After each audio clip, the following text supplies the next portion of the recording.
जय श्री राधे कृष्णा। आप सभी का दिन शुभ और मंगलमय हो और भगवान श्री नारायण की कृपा आप सभी भक्त जनों पर सदा बनी रहे। आज सुनिए आषाढ़ मास महात्म्य का अध्याय 18। आज के अध्याय में आप सुनेंगे शुक्ल तीर्थ, श्री विष्णु तीर्थ की महिमा, लक्ष्मी तीर्थ और भानु तीर्थ के महात्म्य का वर्णन। अध्याय प्रारंभ करने से पहले आप सभी भक्त जनों का बहुत बहुत आभार जो आप इन कथाओं को सुनते हैं, उन्हें लाइक और कमेंट्स भी करते हैं। अब सुनिए आज का अध्याय। शुक्ल तीर्थ मनुष्यों को सब प्रकार की सिद्धि प्रदान करने वाला है। उसके स्मरण मात्र से संपूर्ण अभीष्ट वस्तुओं की प्राप्ति होती है। भरद्वाज नाम से विख्यात एक बड़े धर्मात्मा मुनि थे। उनकी पत्नी का नाम पैठी नसी था। वह पातिव्रत धर्म का पालन करती हुई पति के साथ गौतमी के तट पर निवास करती थी। एक बार मुनि ने अग्नि और सोम देवताओं के लिए तथा इंद्र और अग्नि देवताओं के लिए पुरोडाश अर्थात देवताओं के लिए बनाई गई खीर को बनाया। पुरोडाश जब पक रहा था तब धुएं से एक पुरुष प्रकट हुआ जो तीनों लोगों को भयभीत करने वाला था। उसने पुरोडाश को खा लिया। यह देखकर मुनि ने क्रोध पूर्वक पूछा, तू कौन है जो मेरा यज्ञ नष्ट कर रहा है? ऋषि की बात सुनकर राक्षस ने उत्तर दिया, मेरा नाम यज्ञज्ञ है। मैं संध्या का पुत्र हूँ। प्राचीन बहिर्षक का ज्येष्ठ पुत्र मैं ही हूँ। ब्रह्मा जी ने मुझे वरदान दिया है कि तुम सुखपूर्वक यज्ञों का भक्षण करो। मेरा छोटा भाई कली भी बलवान और अत्यंत भीषण है। मैं काला, मेरे पिता काले, मेरी माँ काली तथा मेरा छोटा भाई भी काला ही है। मैं कृतांत बनकर यज्ञ का नाश और यूप का छेदन करूंगा। तब भरद्वाज ने कहा, तुम मेरे यज्ञ की रक्षा करो क्योंकि यह प्रिय एवं सनातन धर्म है। मैं जानता हूँ तुम यज्ञ का नाश करने वाले हो, तो भी मेरा अनुरोध है कि तुम ब्राह्मणों सहित मेरे यज्ञ की रक्षा करो। तब यज्ञज्ञ ने कहा, भरद्वाज तुम संक्षेप से मेरी बात सुनो। पूर्व काल में देवताओं और दानवों के पास ब्रह्मा जी ने मुझे शाप दिया। उस समय मैंने लोक पितामह ब्रह्मा जी को प्रार्थना करके प्रसन्न किया। तब उन्होंने कहा कि जब श्रेष्ठ मुनि तुम्हारे ऊपर अमृत का छींटा देंगे तब तुम शाप से मुक्त हो जाओगे। इसके सिवा और कोई उपाय नहीं है। ब्राह्मण, जब आप ऐसा करेंगे तब आपकी जो इच्छा होगी वह सब पूर्ण होगी। यह बात कभी मिथ्या नहीं हो सकती। भरद्वाज ने फिर कहा, महामते तुम मेरे सखा हो, इसलिए जिस उपाय से यज्ञ की रक्षा हो वह बताओ, मैं उसे अवश्य ही करूंगा। देवताओं और दैत्यों ने एकत्रित होकर कभी क्षीर समुद्र का मंथन किया था। उस समय बड़े कष्ट से उन्हें अमृत मिला। वही अमृत मुझे कैसे सुलभ हो सकता है? यदि तुम प्रेमवश प्रसन्न हो तो जो सुलभ वस्तु हो वही मांगो। ऋषि की यह बात सुनकर राक्षस ने प्रसन्नता पूर्वक कहा कि गौतमी गंगा का जल अमृत है, सुवर्ण अमृत कहलाता है। गाय का घी भी अमृत है और सोम को भी अमृत ही माना जाता है। इन सब के द्वारा मेरा अभिषेक करो अथवा गंगा का जल, घी और सुवर्ण इन तीनों वस्तुओं से ही अभिषेक करो। सबसे उत्कृष्ट एवं दिव्य अमृत है गौतमी गंगा का जल। यह सुनकर भरद्वाज मुनि को बड़ा संतोष हुआ। उन्होंने बड़े ही आदर के साथ गंगा का अमृतमय जल हाथ में लिया और उससे राक्षस का अभिषेक किया। इससे वह महाबली राक्षस शुक्ल वर्ण का होकर प्रकट हुआ। जो पहले काला था वह क्षण भर में गोरा हो गया। प्रतापी भरद्वाज ने संपूर्ण यज्ञ समाप्त करके ऋत्विजों को विदा किया। इसके बाद राक्षस ने फिर से भरद्वाज से कहा, मुने अब मैं जाता हूँ। तुमने मुझे गौर वर्ण का कर दिया। तुम्हारे इस तीर्थ में जो लोग स्नान, दान और पूजन आदि करें उन सबके अभीष्ट फलों की सिद्धि हो। इसके स्मरण मात्र से सब पाप नष्ट हो जाएं। तब से वह शुक्ल तीर्थ के नाम से विख्यात हुआ। दंडकारण्य में गौतमी गंगा के तट पर वह तीर्थ स्वर्ग का खुला हुआ दरवाजा है। वहां गंगा जी के दोनों तटों पर 7000 तीर्थ हैं जो सब प्रकार की सिद्धि प्रदान करने वाले हैं। श्री विष्णु तीर्थ के नाम से जो विख्यात तीर्थ है उसका वृतांत सुनो। मुदगल के पुत्र मौदगल्य एक प्रसिद्ध महर्षि थे। उनकी पत्नी का नाम जाबाला था। वह उत्तम पुत्रों की जननी थी। मौदगल्य के पिता मुदगल ऋषि भी संपूर्ण विश्व में विख्यात थे। उनकी पत्नी भागीरथी के नाम से प्रसिद्ध थी। मौदगल्य ऋषि प्रातः काल ही गंगा स्नान करते थे और यह उनका नित्य का कार्य था। गंगा के तट पर कुश, मिट्टी और शमी के फूलों से वे प्रतिदिन भगवान का पूजन करते थे। गुरु के बताए हुए मार्ग से अपने हृदय कमल के भीतर वे प्रतिदिन भगवान विष्णु का आह्वान करते थे। उनके आह्वान करते ही शंख, चक्र और गदा धारण करने वाले लक्ष्मीपति जगन्नाथ गरुड़ पर आरूढ़ होकर तुरंत वहां आते थे। फिर मौदगल्य ऋषि के द्वारा यत्न पूर्वक पूजित होने पर वे कुछ काल तक उन्हें विचित्र विचित्र कथाएं सुनाया करते थे। कथा वार्ता में जब तीसरे पहर का समय हो जाता तब भगवान विष्णु उनसे बार बार कहते, बेटा अब अपने घर जाओ, तुम बहुत थक गए होंगे। इस प्रकार भगवान के आग्रह करने पर वे घर लौटते थे। उनके जाने पर भगवान देवताओं के साथ अपने धाम को लौटते थे। मौदगल्य भी प्रतिदिन कुछ लेकर अपने घर आते और पत्नी को अपना उपार्जित धन देते थे। मौदगल्य की पत्नी जाबाला बड़ी पतिव्रता थी। उसके स्वामी शाक, फल अथवा मूल जो कुछ भी ला देते उसे ही लेकर वह उसका संस्कार करती और पहले अतिथियों, बालकों तथा अपने पति को परोसती थी। इन सबको भोजन देकर वह पीछे स्वयं अन्न ग्रहण करती। जब सब लोग भोजन कर लेते तब मौदगल्य मुनि प्रतिदिन रात में प्रसन्नता पूर्वक श्री विष्णु के मुख से सुनी हुई कथाएं सबको सुनाते थे। इस प्रकार बहुत समय व्यतीत होने के बाद मौदगल्य मुनि ने पत्नी, पुत्र, भाई, बंधु और माता पिता के साथ उत्तम भोग भोगे और अंत में मोक्ष भी प्राप्त कर लिया। तब से वह तीर्थ मौदगल्य तीर्थ और श्री विष्णु तीर्थ के नाम से प्रसिद्ध हुआ। वहां का स्नान और दान भोग एवं मोक्ष देने वाला है। यदि किसी तरह उस तीर्थ के नाम का श्रवण अथवा उसका स्मरण ही हो जाए तो भगवान विष्णु प्रसन्न होते हैं और वह मनुष्य पापों से मुक्त होकर सुखी हो जाता है। वहां गौतमी के दोनों तटों पर 11,000 तीर्थ हैं जो स्नान, दान और जप आदि करने से सब पदार्थ को देने वाले हैं। श्री ब्रह्मा जी कहते हैं, हे नारद, विष्णु तीर्थ के बाद लक्ष्मी तीर्थ है जो लक्ष्मी की वृद्धि और दरिद्रता का नाश करने वाला है। उसका पवित्र इतिहास बताता हूँ, सुनो। पूर्व काल की बात है, लक्ष्मी और दरिद्रा दोनों देवी में संवाद हुआ। वे दोनों एक दूसरे का विरोध करती हुई संसार में आईं। तीनों लोकों में कोई भी वस्तु ऐसी नहीं है जहां ये व्याप्त न हो। दोनों ही कहने लगी कि मैं बड़ी हूँ, मैं बड़ी हूँ। लक्ष्मी ने युक्ति दी कि देहधारियों का कुल, शील और जीवन मैं ही हूँ। मेरे बिना वे जीते हुए भी मृतक के समान हैं। दरिद्रा ने भी तर्क उपस्थित किया कि मैं ही सबसे बड़ी हूँ, क्योंकि मुक्ति सदा मेरे ही अधीन है। जहाँ मैं हूँ वहाँ काम, क्रोध, मद, लोभ और मात्सर्य ये दोष कभी नहीं रहते। भय, उन्माद, ईर्ष्या और उद्दंडता का भी अभाव रहता है। दरिद्रा की बात सुनकर लक्ष्मी ने प्रतिवाद किया, मुझसे अलंकृत होने पर सभी प्राणी सम्मानित होते हैं। निर्धन मनुष्य शिव के ही तुल्य क्यों न हो, सबके द्वारा तिरस्कृत होता रहता है। मुझे कुछ दीजिए। यह वाक्य मुंह से निकालते ही बुद्धि, श्री, लज्जा, शांति और कीर्ति ये शरीर के 5 देवता तुरंत निकलकर चल देते हैं। गुण और गौरव तभी तक टिके रहते हैं जब तक मनुष्य दूसरों के सामने हाथ नहीं फैलाता। जब पुरुष याचक बन गया तब कहाँ गुण और कहाँ गौरव। जीव तभी तक सबसे उत्तम, सबसे गुणों का भंडार और सब लोगों का वंदनीय रहता है जब तक वह दूसरे के सामने याचना नहीं करता।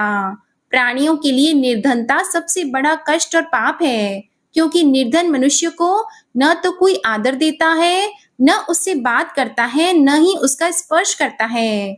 अतः हे दरिद्रे, मैं ही श्रेष्ठ हूँ, तू मेरी बात कान खोलकर सुन ले। लक्ष्मी का यह दर्प युक्त वचन सुनकर दरिद्रा बोली, लक्ष्मी, मैं बड़ी हूँ, यह बारंबार कहते तुझे लज्जा नहीं आती?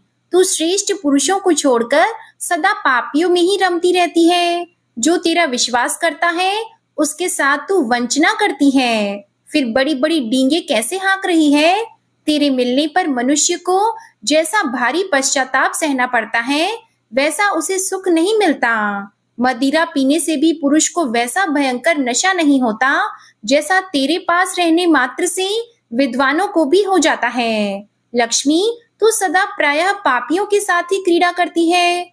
मैं योग्य और धर्मशील पुरुषों में सदा निवास करती हूँ। भगवान शिव और श्री विष्णु के भक्त, कृतज्ञ, महात्मा, सदाचारी, शांत, गुरु सेवा परायण, साधु, विद्वान, शूरवीर तथा पवित्र बुद्धि वाले श्रेष्ठ पुरुषों में मेरा निवास है। अतः श्रेष्ठता तो सदा मुझ में ही है। तेजस्वी ब्राह्मण, व्रतपरायण सन्यासी तथा निर्भय मनुष्यों के साथ मैं रहा करती हूँ। किंतु तू कहाँ रहती है यह भी सुन ले। पाप परायण राज कर्मचारी, निष्ठुर, खल, चुगलखोर, लोभी, विकृतांग, शठ, अनार्य, कृतघ्न, धर्मघाती, मित्रद्रोही, अनिष्टकारी तथा हृदयहीन मनुष्यों में ही तेरा निवास है। इस तरह विवाद करती हुई वे दोनों मेरे पास आईं। मैंने उनकी बातें सुनी और इस प्रकार कहा, पृथ्वी और आप अर्थात जल, ये दोनों देवियां मुझसे ही प्रकट हुई हैं। स्त्री होने के कारण वे ही स्त्री के विवाद को समझ सकती हैं और कोई नहीं।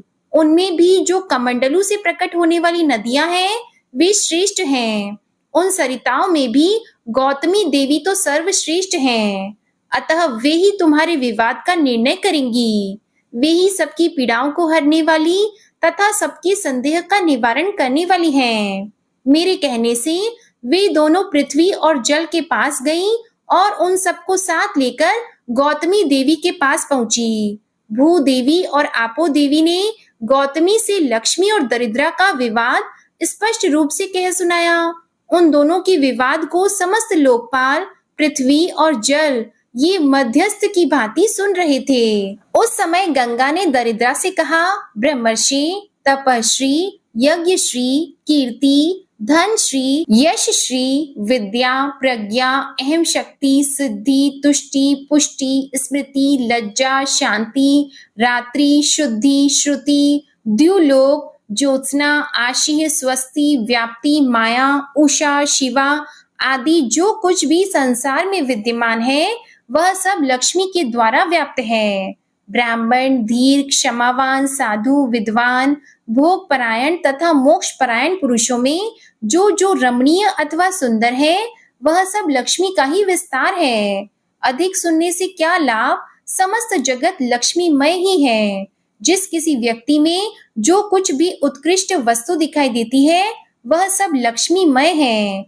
लक्ष्मी से शून्य कोई वस्तु नहीं है। दरिद्रे, क्या तू इन सुंदरी लक्ष्मी देवी के साथ अपनी स्पर्धा करती हुई लज्जित नहीं होती?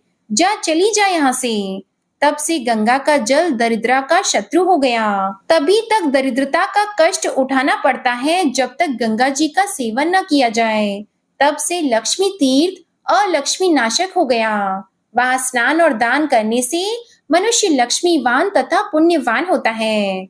महामते, वहां देवताओं तथा ऋषि मुनियों द्वारा सेवित 6000 तीर्थ हैं, जो सब के सब सिद्धि प्रदान करने वाले हैं। इसके बाद विख्यात भानु तीर्थ है, जो मनुष्यों को सब प्रकार की सिद्धि देने वाला है। वहां का वृतांत महापातकों का नाश करने वाला है, उसे बताता हूँ, सुनो। शर्याती नाम से विख्यात एक परम धर्मात्मा राजा थे। उनकी स्त्री का नाम स्थविष्ठा था। रानी इस भूतल पर अप्रतिम सुंदरी थी। संयमी पुरुषों में श्रेष्ठ विश्वामित्र कुमार ब्रह्मर्षि मधुछंदा राजा शर्याती के पुरोहित थे। एक समय की बात है, वीरवर राजा शर्याती अपने पुरोहित को साथ लेकर दिग्विजय के लिए निकले। संपूर्ण दिशाओं पर विजय पाकर लौटते समय राजा ने मार्ग में सेना का पड़ाव डाला। उस समय उन्होंने अपने पुरोहित को उदास देखकर पूछा, विप्रवर, आप खिन्न क्यों हैं? मैंने पृथ्वी को जीता और बड़े बड़े राजाओं पर विजय पाई। यह तो महान हर्ष का अवसर है। ऐसे समय में आप दुखी क्यों हैं? सच सच बताइए। तब मधुचंदा ने राजा को संबोधित करके कहा, राजन, जब एक पहर दिन रहेगा तब हम लोग यात्रा करेंगे। इसी में रात आधी बीत जाएगी। उधर इस शरीर की स्वामिनी मेरी प्रियतमा काम के वशीभूत होकर मेरी राह देखती है। उसका स्मरण करके मेरा शरीर सूखा जाता है। काम जनित विकार उत्पन्न होने पर वह कमल के समान मुख वाली सुंदरी जीवित तो मिलेगी ना? यह सुनकर राजा हंस पड़े और पुरोहित से बोले, ब्राह्मण, आप मेरे गुरु और मित्र हैं, फिर अपने आप को क्यों विडंबना में डाल रहे हैं? संसार का सुख तो क्षण भंगुर है, उसमें आप जैसे महात्माओं की आस्था कैसी? मधुचंदा बोले, राजन, जहाँ पति पत्नी दोनों एक दूसरे के अनुकूल रहते हैं, वहीं धर्म, अर्थ और काम की वृद्धि होती है। अतः अपनी पत्नी के प्रति यह अनुराग दूषण नहीं, भूषण ही मानना चाहिए। इसके बाद राजा विशाल सेना के साथ अपने देश में आए। उन्होंने पत्नी के प्रेम की परीक्षा करने के लिए नगर से यह संदेश भेज दिया कि राजा शर्याती दिग्विजय के लिए गए थे। वहां एक राक्षस पुरोहित सहित राजा को मारकर रसातल में चला गया। दूत के मुख से यह संदेश सुनकर रानी इसकी सत्यता का पता लगाने लगी, किंतु मधुचंदा की पति ने तुरंत प्राण त्याग दिए। यह एक अद्भुत बात हो गई। दूतों ने उसकी मृत्यु का हाल महाराज से जाकर कहा, साथ ही रानियों की चेष्टा भी बताई। इससे राजा को बड़ा विस्मय और दुख हुआ। उन्होंने दूतों से कहा, तुम लोग जाकर ब्राह्मणी के शरीर की रक्षा करो और नगर में यह बात फैला दो कि राजा अपने पुरोहित के साथ राजधानी में आ रहे हैं। ऐसा कहकर राजा चिंता से व्याकुल हो उठे। इसी समय आकाशवाणी हुई, राजन, इस पृथ्वी पर गौतमी गंगा सब प्रकार के संकटों की शांति करने वाली तथा पावन है। वे आपका संपूर्ण मनोरथ सिद्ध करेंगी। इस आकाशवाणी को सुनकर शर्याती गौतमी के तट पर गए। उन्होंने ब्राह्मणों को धन दिया, पितरों और द्विजों को तृप्त किया और अपने पुरोहित को धन के साथ यह कहकर भेजा कि आप अन्य तीर्थों में जाकर धन दान करें। राजा का यह सब कार्य पुरोहित नहीं जानते थे।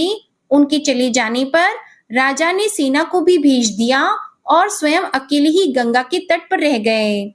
उन्होंने गंगा, सूर्य तथा देवताओं को सुनाकर कहा कि यदि मैंने दान, होम और प्रजा पालन किया हो तो इस सत्य के प्रभाव से वह पतिव्रता ब्राह्मणी मेरी आयु लेकर जीवित हो जाए। ऐसा कहकर राजा अग्नि में प्रवेश कर गए। उसी समय पुरोहित की पत्नी जीवित हो गई। राजगुरु मधुचंदा को जब यह बात मालूम हुई कि राजा अग्नि में प्रवेश कर गए, मेरी पतिव्रता पत्नी मरकर फिर जी उठी और उसी के लिए महाराज ने अपने जीवन का परित्याग किया है, तब उनका ध्यान अपने कर्तव्य की ओर गया। उन्होंने सोचा, मैं भी अग्नि में प्रवेश करके अपने प्रिय मित्र के पास जाऊं अथवा यहीं रहकर तपस्या करूं। अंत में वे इस निश्चय पर पहुंचे कि मेरा कर्तव्य तथा पुण्य कार्य यही है कि पहले राजा को जीवित करूं, उसके बाद प्रिया के पास जाऊं। यह विचार कर उन्होंने सूर्य देव का स्तवन किया, क्योंकि उनके सिवा दूसरा कोई संपूर्ण अभीष्ट वस्तुओं को देने वाला नहीं है। यह सुनकर मधुचंदा बोले, मुक्ति स्वरूप अमित तेजस्वी भगवान सूर्य को नमस्कार है। ओंकार के अर्थभूत छंदोमय देव को नमस्कार है, जो विरूप, स्वरूप, त्रिगुण, त्रिमूर्ति, सृष्टि, पालन और संहार के हेतु तथा सबके प्रभु हैं। उन भगवान सूर्य को नमस्कार है। इस स्तोत्र से प्रसन्न होकर भगवान सूर्य ने कहा, कोई वर मांगो। तब मधुचंदा बोले, देवेश्वर, राजा का जीवन दान दीजिए। प्रिय वचन बोलने वाली मेरी पत्नी को भी जीवित रखिए और मुझे तथा राजा के लिए भी उत्तम पुत्र प्रदान कीजिए। जगदीश्वर भगवान सूर्य ने रत्नमय आभूषणों से विभूषित राजा शर्याती को जीवित करके दे दिया और ब्राह्मण की पत्नी को भी जिलाया तथा और भी श्रेष्ठ एवं कल्याणमय वर प्रदान किए। इसके बाद राजा प्रसन्न होकर पुरोहित के साथ प्रियजनों से घिरे हुए सुखपूर्वक अपने देश को गए। उस स्थान पर 3000 गुणवान तीर्थों का निवास है। मुने, उसी समय उस स्थान का नाम भानु तीर्थ, मृत संजीवन तीर्थ, शर्याती तीर्थ और माधुचंद तीर्थ हो गया। वह स्मरण मात्र से पापों को दूर भगाता है और उन तीर्थों में किया हुआ स्नान और दान संपूर्ण यज्ञों का फल देने वाला है। जय श्री कृष्णा। आज का अध्याय यहीं समाप्त हुआ।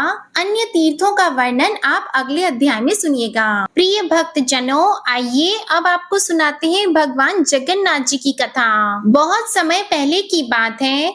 उस दिन बारिश हो रही थी। पूरे मंदिर में दर्शनार्थियों की भीड़ भी थोड़ी कम ही थी। पुजारी ने अभी अभी जगन्नाथ जी को भोग लगाया था और बस बाकी की कुछ सेवा पूजा कर रहे थे। उतने में ही एक धनी व्यक्ति ने मंदिर में प्रवेश किया। उसके कपड़े और पहनावे से उसकी समृद्धि स्पष्ट रूप से झलक रही थी। हैदराबाद से आए हुए इस व्यापारी का नाम था जगत सेठ। जगत सेठ जगन्नाथ जी का परम भक्त था, तभी तो हैदराबाद से यहाँ जगन्नाथपुरी आया था, स्वयं जगन्नाथ जी के दर्शन करने के लिए। जब जगत सेठ ने मंदिर में प्रवेश किया, तब उसने देखा कि जगन्नाथ जी को अभी-अभी भोग लगाया हुआ है। यह देखकर उसके भी मन में विचार आया। उसने सोचा कि जगन्नाथ जी का दिया हुआ मेरे पास सब कुछ है। मैं चाहूं तो महंगी से महंगी चीज भी एक क्षण में खरीद सकता हूँ। और वैसे तो यह मंदिर के पुजारी जगन्नाथ जी को सामान्य भोग ही लगा रहे हैं, तो क्यों ना मैं अपने नाम से जगन्नाथ जी को सबसे महंगा और सबसे स्वादिष्ट भोग लगाऊं। हाँ, यह अच्छा विचार है। आखिर सब उनका ही तो है और मेरे पास आज इतनी लक्ष्मी है कि मैं कुछ भी खरीद सकता हूँ। तो बस यह सोचकर जगत सेठ अपने मन ही मन खुश होने लगा। और हाँ, सामने बैठे हुए जगन्नाथ जी भी यह देखकर मंद मंद मुस्कुरा रहे थे। जानते हैं क्यों? क्योंकि अब मजा आने वाला था। तो चलिए देखते हैं कैसे अब जगत सेठ ने अपने मन में जगन्नाथ जी को भोग लगाने का विचार करके पुजारी से बात की। उन्होंने पुजारी से कहा कि देखिए पुजारी जी, मैं बड़ी दूर से आया हूँ और मेरे प्रभु जगन्नाथ जी की कृपा से आज मेरे पास इतनी धन संपत्ति है कि मैं कुछ भी खरीद सकता हूँ। तो इसलिए मैं अपने नाम से जगन्नाथ जी को कुछ भोग लगवाना चाहता हूँ। यह सुनकर पुजारी तो बड़े खुश हो गए। उन्होंने कहा कि अवश्य सेठ जी, भगवान जगन्नाथ तो सबकी मनोकामना पूर्ण करते हैं, आपका भोग भी अवश्य स्वीकार करेंगे। बताइए, आप जगन्नाथ जी को क्या भोग लगवाना चाहते हैं? तब जगत सेठ ने कहा कि यह लीजिए पुजारी जी, इस थैली में 1 लाख है और यह सारे जगन्नाथ जी के भोग के लिए हैं। लेकिन मेरी एक शर्त है। शर्त? कैसी शर्त? पुजारी ने आश्चर्य से पूछा। इसके उत्तर में जगत सेठ कहते हैं, मेरी यह शर्त है कि अभी मैं कुछ दिन यहाँ पुरी में रहूंगा। मैं चाहता हूँ कि यह जो 1 लाख की धनराशि मैं आपको दे रहा हूँ, वह सारी की सारी धनराशि केवल एक ही दिन में मेरी नजर के सामने खर्च होनी चाहिए, और वह भी सिर्फ जगन्नाथ जी का भोग लगाने के लिए। यह सुनते ही पुजारी के होश उड़ गए कि इसी तरह उन्होंने खुद को संभाला और जगत सेठ को सुझाव दिया कि देखिए सेठ जी, जगन्नाथ जी के प्रति आपके प्रेम और भक्ति का मैं सम्मान करता हूँ, लेकिन सिर्फ एक ही दिन में इतनी धनराशि और वह भी भोग के लिए खर्च करना संभव नहीं है। आप ऐसा कीजिए कि यह धनराशि यहीं पर छोड़ दीजिए। हम प्रतिदिन इसमें से लक्ष्मी लेकर आपके नाम का भोग जगन्नाथ जी को लगा दिया करेंगे। प्रिय भक्त जनों, लेकिन हमारे जगत सेठ को यह सुझाव कहाँ पसंद आने वाला था। उन्होंने तो साफ साफ मना कर दिया। उन्होंने कहा, नहीं पुजारी जी, मैं चाहता हूँ कि मेरी उपस्थिति में ही सारी धनराशि एक साथ खर्च होनी चाहिए। अब जगन्नाथ जी के सभी पंडित बेचारे उलझन में पड़ गए। अब क्या किया जाए? तो प्रिय भक्त जनों देखिए, यह उन दिनों की बात है जब दूध 4 पैसे लीटर और घी 50 पैसे का हुआ करता था। ऐसे में 1 लाख का भोग कैसे बनाया जाए, यह बड़ी समस्या थी। अब जगन्नाथ जी को तो प्रिय है चीनी और मक्खन, लेकिन इतने सारे पैसे सिर्फ चीनी और मक्खन पे कैसे खर्च कर सकते थे। तो बस इसी उलझन में उलझे हुए पंडितों ने यह निर्धारित किया कि अब हम सीधे जगन्नाथ जी से ही पूछेंगे कि वो आखिर क्या खाना चाहते हैं, और जगन्नाथ जी तो सबके मन की बात जानते हैं। और यह बात जगत सेठ को भी बता दी गई कि हम जगन्नाथ जी से ही पूछकर आपको बताएंगे कि उनके लिए क्या भोग बनाया जाए। यह सुनकर जगत सेठ भी खुश हो गए। चलिए अच्छा हुआ, अब जगन्नाथ जी खुद ही बताएंगे और फिर उनकी पसंद का भोग मैं बनवा कर दूंगा। यह बड़ा अच्छा हो गया। उस रात्रि को जगन्नाथ जी के मुख्य पुजारी मंदिर के अंदर ही सो गए और फिर जगन्नाथ जी उनके स्वप्न में आए। जगन्नाथ जी को प्रणाम करके उस पुजारी ने पूछा, हे दीनबंधु, हम तो बड़े ही विकट स्थिति में पड़ गए हैं। आप तो सर्वज्ञ हैं, कृपया आप मुझे बताइए कि आपकी क्या इच्छा है? इस धन को कहाँ और कैसे खर्च किया जाना चाहिए? हे प्रभु, हम आपके भोग के लिए सिर्फ एक दिन में 1 लाख की धनराशि को कहाँ खर्च करें? फिर जगन्नाथ जी ने उत्तर देते हुए कहा, जगत सेठ से कहो कि वह मुझे एक पान अर्पित करे। जब पंडित ने यह सुना तो उन्हें विश्वास नहीं हुआ। सिर्फ एक पान? उसने मन में सोचा, अरे प्रभु, हमें तो 1 लाख खर्च करने हैं, फिर यह भला एक पान की कीमत तो क्या ही होगी। पंडित के मन की बात जगन्नाथ जी समझ गए और उन्होंने कहा, देखो, प्रतिदिन मैं सामान्य चूने वाला पान ग्रहण करता हूँ, तो जगत सेठ से कहो कि वो मुझे जो पान अर्पित करेगा उसमें सामान्य चूना नहीं अपितु गज मोती चूर्ण का उपयोग किया जाए। जब मैं यह पान ग्रहण कर लूंगा उसके पश्चात मैं बताऊंगा कि अब मुझे क्या खिला सकते हैं। बस इतना कहकर जगन्नाथ जी अदृश्य हो गए।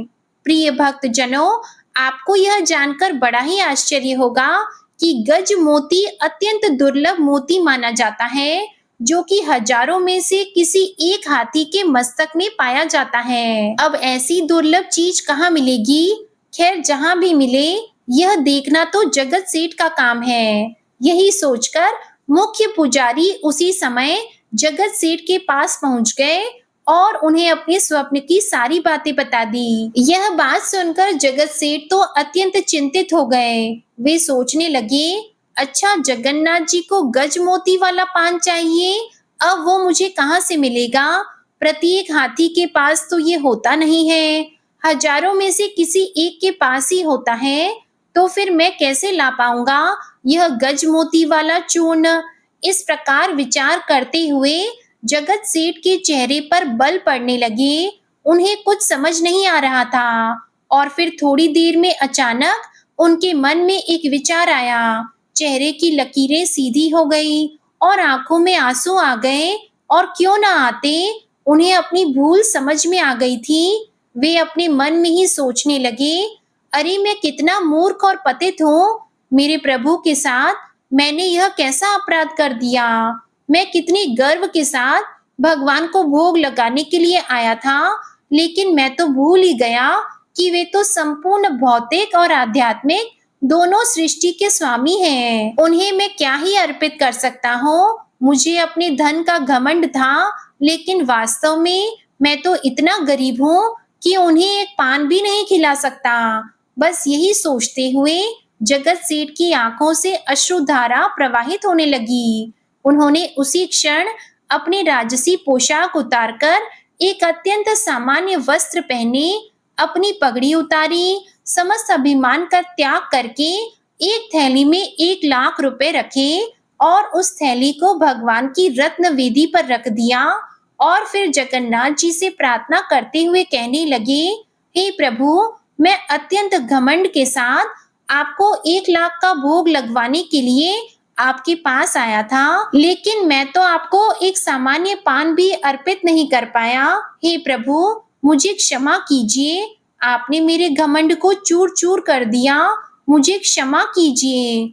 इस प्रकार विलाप करते हुए जगत सेठ कुछ देर वहीं जगन्नाथ जी के पास ही बैठे रहे, और आपको पता है, इसलिए जगन्नाथ जी का एक नाम गर्भ गंजन भी है, अर्थात जो अपने भक्तों के गर्व को चूर चूर कर देते हैं। आखिर वे अपने प्रिय भक्तों में अभिमान का अंश कैसे रहने दे सकते हैं? क्योंकि जैसे भक्तों को भगवान से प्रेम होता है, वैसे ही भगवान भी अपने भक्तों से दूर नहीं रह सकते। इसलिए भक्तों में अभिमान आए और वे भगवान से दूर हो जाएं, उससे पहले ही भगवान उनके अभिमान को तोड़ देते हैं। तो प्रिय भक्त जनों, जगन्नाथ जी की यह कथा आपको कैसी लगी? कमेंट बॉक्स में जरूर बताइएगा।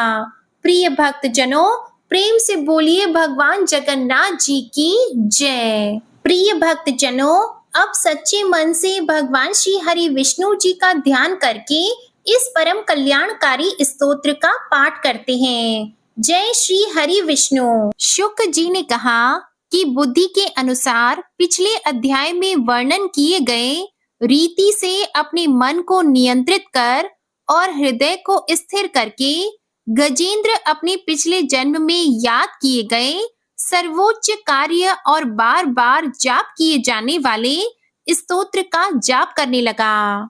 गजेंद्र ने मन ही मन श्री हरि विष्णु को ध्यान करते हुए कहा कि जिनके प्रवेश करने से शरीर और मस्तिष्क चेतन की तरह व्यवहार करने लगते हैं, ओम द्वारा लक्षित और पूरे शरीर में प्रकृति और पुरुष के रूप में प्रवेश करने वाले उस सर्वशक्तिमान देवता का मैं मन ही मन स्मरण करता हूँ, जिनके सहारे ये पूरा संसार टिका हुआ है, जिनसे ये संसार अवतरित हुआ है, जिन्होंने प्रकृति की रचना की है और जो खुद उसके रूप में प्रकट हैं, लेकिन इसके बावजूद भी वो इस दुनिया से सर्वोपरि और श्रेष्ठ हैं। ऐसे अपने आप और बिना किसी कारण के भगवान की मैं शरण में जाता हूँ।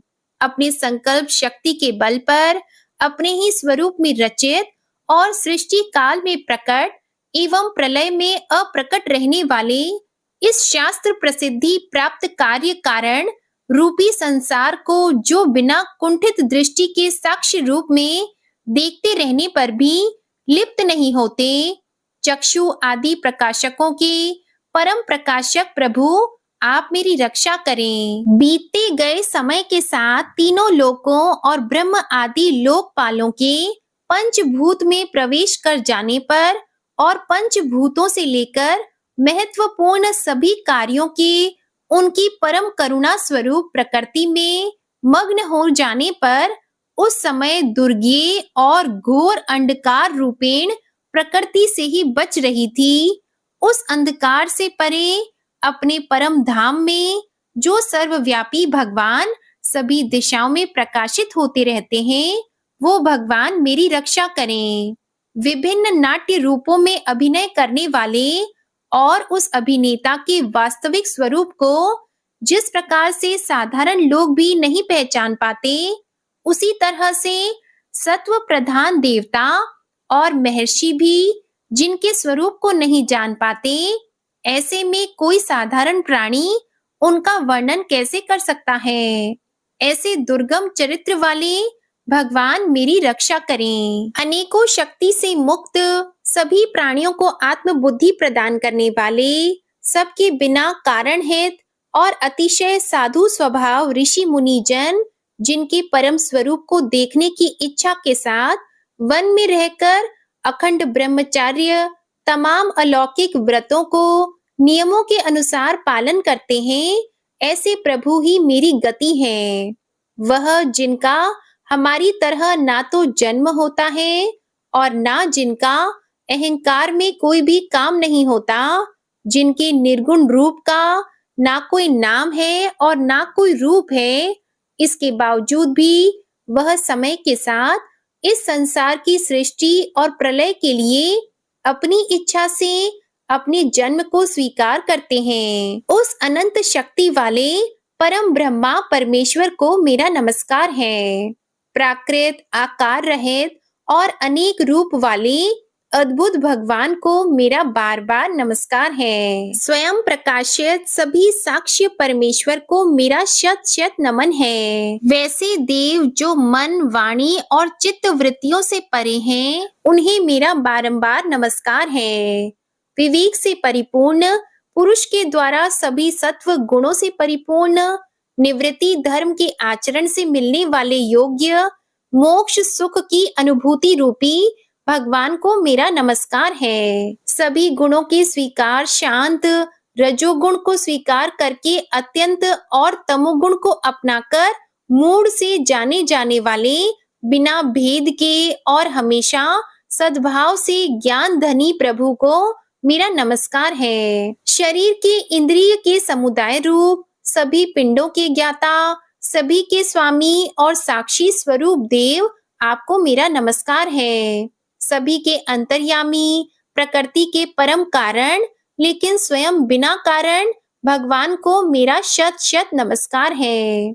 सभी इंद्रियों और सभी विषयों के जानकार, सभी प्रतीतियों के कारण रूप, संपूर्ण जड़ प्रपंच और सबकी मूलभूता अविद्या के द्वारा सूचित होने वाले और सभी विषयों में अविद्या रूप से भासने वाले भगवान को मेरा नमस्कार है। सबके कारण लेकिन स्वयं बिना कारण होने पर भी, बिना किसी परिणाम के होने की वजह से, अन्य कारणों से भी विलक्षण कारण आपको मेरा बार बार नमस्कार है। सभी वेदों और शास्त्रों के परम तात्पर्य, मोक्ष रूपी और श्रेष्ठ पुरुषों की परम गति देवता को मेरा नमस्कार है। वह जो त्रिगुण रूपों में छिपी हुई ज्ञान रूपी अग्नि है, वैसे गुणों में हलचल होने पर जिनके मन मस्तिष्क में संसार को रचने की वृत्ति उत्पन्न हो उठती हो और जो आत्मा तत्व की भावना के द्वारा विधि निषेध रूप शास्त्र से भी ऊपर उठे हो, जो महाज्ञानी महात्माओं में स्वयं प्रकाशित हो रहे हो, ऐसे भगवान को मेरा नमस्कार है। मेरे जैसे शरणागत पशु के समान जीवों की अविद्या रूप फांसी को पूर्ण रूप से काट देने वाले परम दयालु और दया दिखने में कभी भी आलस नहीं करने वाले भगवान को मेरा नमस्कार है। अपने अंश से सभी जीवों के मन में अंतर्यामी रूप से प्रकट होने वाले सर्वनियंता अनंत परमात्मा आपको मेरा नमस्कार है। जो शरीर, पुत्र, मित्र, घर और संपत्ति सहित कुटुंबियों में अशक्त लोगों के द्वारा कठिनाई से मिलते हों और मुक्त पुरुषों के द्वारा अपने हृदय में निरंतर चिंतित ज्ञान स्वरूप सर्वसमर्थ परमेश्वर को मेरा नमस्कार है।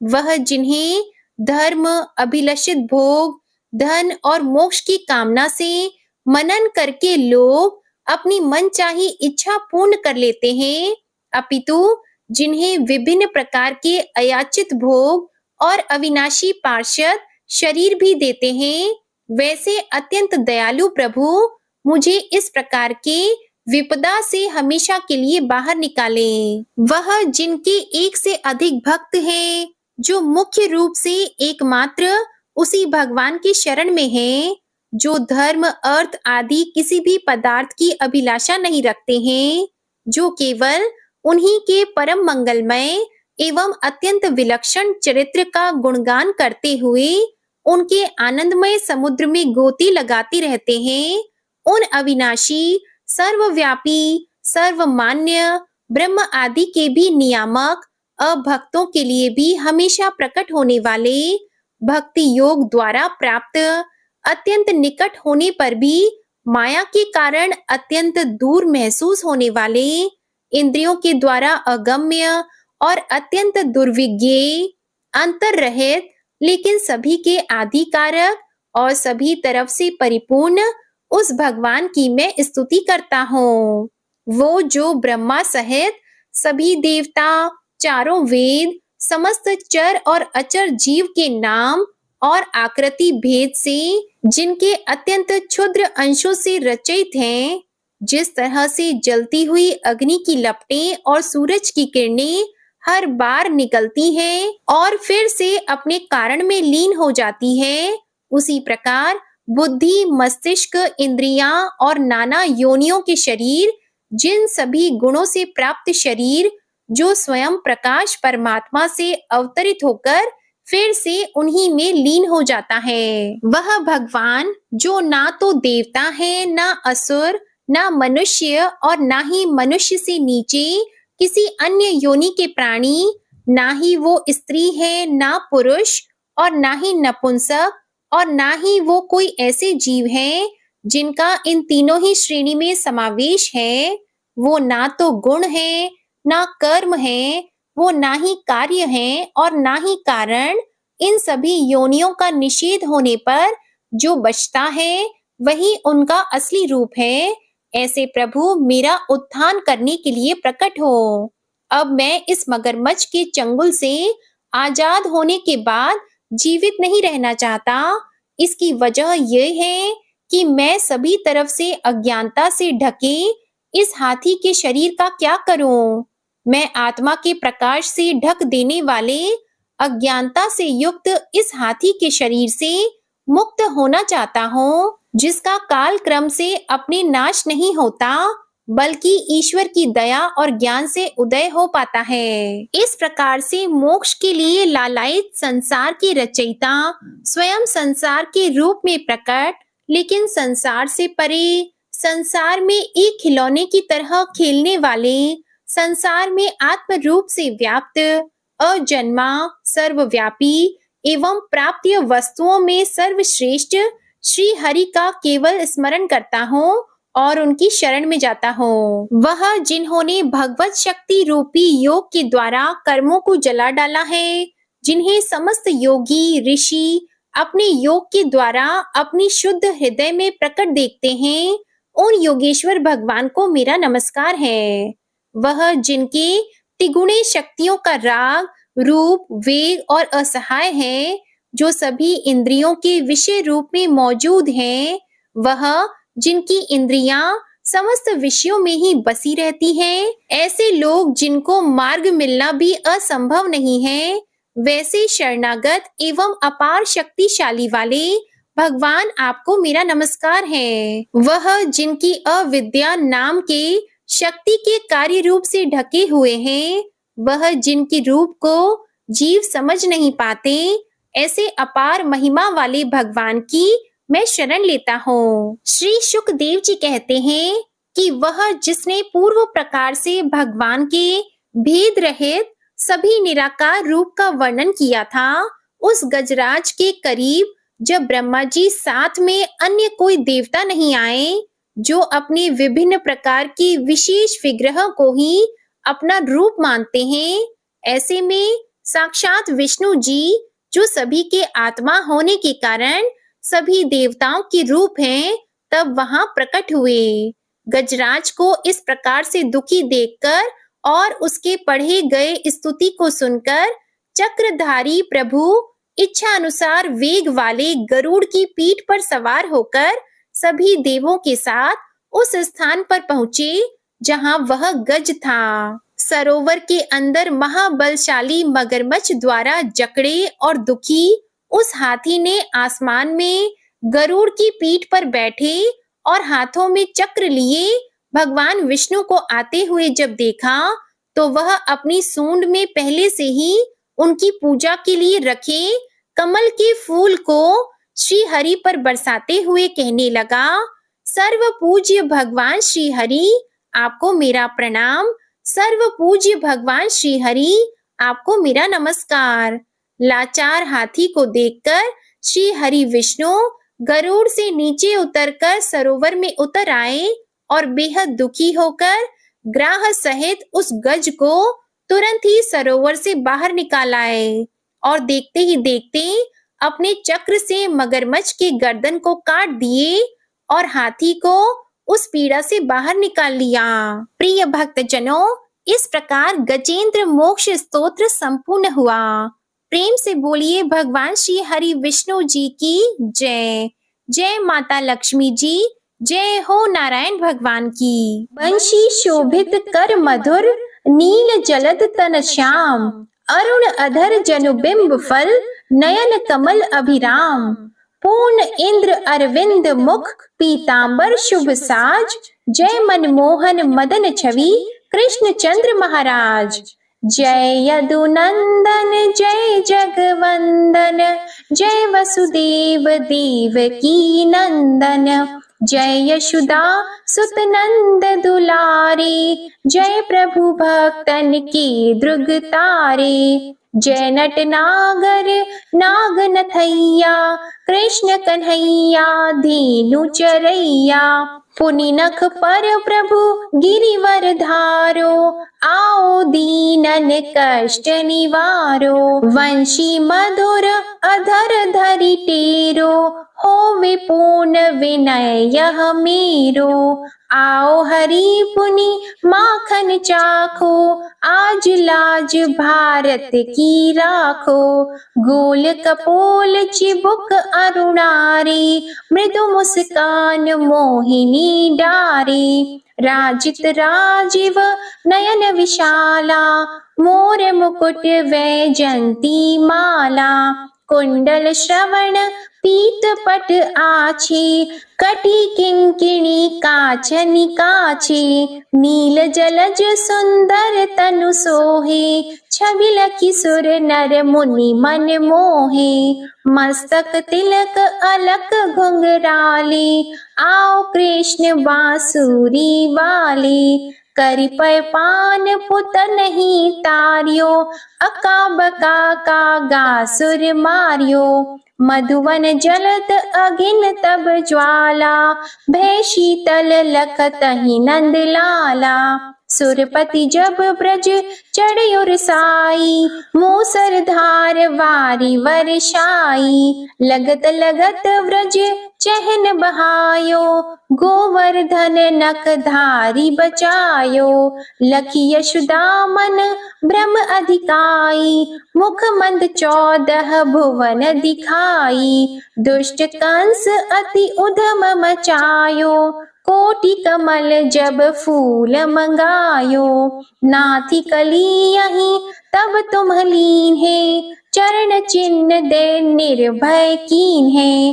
करि गोपिन संग रास विलासा, सबकी पूर्ण करि अभिलाषा। केतिक महा असुर संहार्यो, कंस ही केस पकड़ी दे मारियो। मात पिता की बंदी छुड़ाई, उग्रसेन कह राज दिलाई। महिषी मृतक छहो सुत लायो, मातु देव की शोक मिटायो। भौमासुर मुर दैत्य सहारी, लाए 68 सहस कुमारी। देवी मही तृण चीर सहारा, जरा सिंधु राक्षस कहि मारा।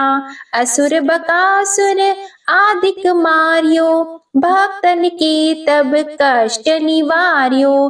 दीन सुदामा की दुख टारियो, तंदुल 3 मूठ मुख डारियो। श्री कृष्ण चालीसा समाप्त होती है। प्रेम से बोलिए भगवान श्री कृष्ण की जय, गौ माता की जय। इसके आगे का वृतांत आप अगले अध्याय में सुनेंगे। आपको आज की कथा पसंद आए तो वीडियो को लाइक करिएगा, शेयर करिएगा, कमेंट में भगवान श्री राधे कृष्ण की जय लिखिएगा और चैनल को भी सब्सक्राइब करिएगा। इसी के साथ आज आप हमारे चैनल पर शनिवार की व्रत कथा और गुप्त नवरात्रि के तीसरे दिन की व्रत कथा भी जरूर सुनिएगा। प्रेम से बोलिए भगवान श्री राधे कृष्ण की जय।